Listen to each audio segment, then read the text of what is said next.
So my name is Rawan. I am 19 years old from Gaza. I was going to college in Gaza in the University of Palestine, and I was studying pharmacy until the genocide began and I had to leave.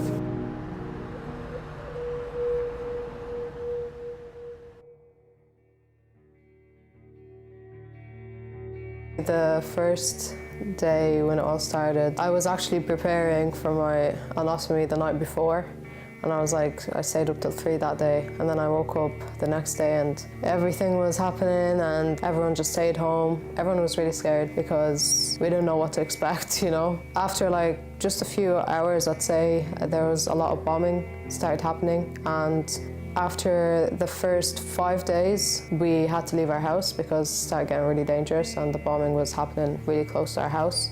So we had to evacuate. And especially that day when they bombed the hospital, Baptiste Hospital, and around 400 people were killed. They bombed the entrance of the hospital and the hall. I think that day really when we were there, it really proved to us that it could be us next, because they killed a bunch of people just there, so what makes you think that they won't kill you next, you know? I'm leaving behind my home, I'm leaving behind my family, I'm leaving behind my friends, I'm leaving behind everyone. I think you start seeing everything in your daily life as a sort of privilege. Go to the shops, to even go outside feeling like you're safe, you know. When we first arrived to this place, it was kind of a shock just being here, to be honest, because even sometimes I walk down the street and I'm like, where am I, you know? That kind of feeling of I don't know where I belong at this point. It's a crisis from food, water, living in a tent, your children dying, you're being the only survivor from your family, all your friends dying, even being buried, you know, you don't have the privilege of being buried.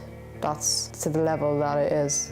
Sometimes I see in Ireland when I'm here and I see how much they respect the person that's being buried and they do the funeral and everything. I didn't know that was such a privilege to actually be buried, as simple as that. And I think being in Gaza has shown me there's so many things that we have in life that we really do take for granted. The situation in Gaza is it's really, I think there's no words that can actually describe how really horrible and scary it is.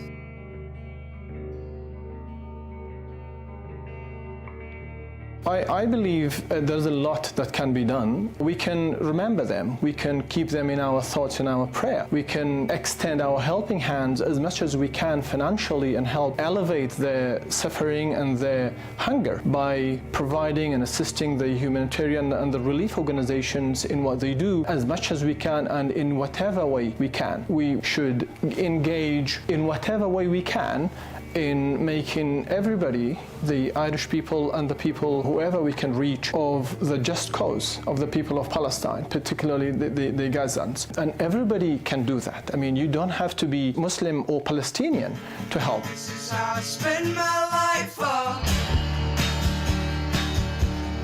singing old songs, what if I waste my life? You saw here today just a snippet of the support and the goodwill towards Palestine. It is overwhelming. It is unrivaled within the EU, which is phenomenal. We send our love and solidarity to all my sisters and brothers in Palestine. We are with you, we'll never forget you, and we will be back. We will return to our homeland. They are not forgotten, and we're doing what we can. We, the people in Ireland, are doing what we can. So please be aware that we have not forgotten you. From the river to the sea, Palestine will be free. I've seen how much support there is from the Irish people, and I think because they can relate to us, you know, their history and what they went through in the past, you know. Even Palestinians, they love the Irish people, and you'd see the Irish flag be held in Gaza, and a lot of people hold the flag, and, you know, there's common, you know, respect, how to help to raise awareness, protesting, trying to get your voice to be heard, boasting. There's a lot of people that have died, and I think anyone could make, you know, little short films about their story and tell their story, because they're not just a matter of numbers, you know, they're a number of names, and each one of them, they had a life, they had people that loved them, they had a family, they had friends, they had dreams, and I think there's a lot of stories that were born in Gaza that their story deserves to be heard.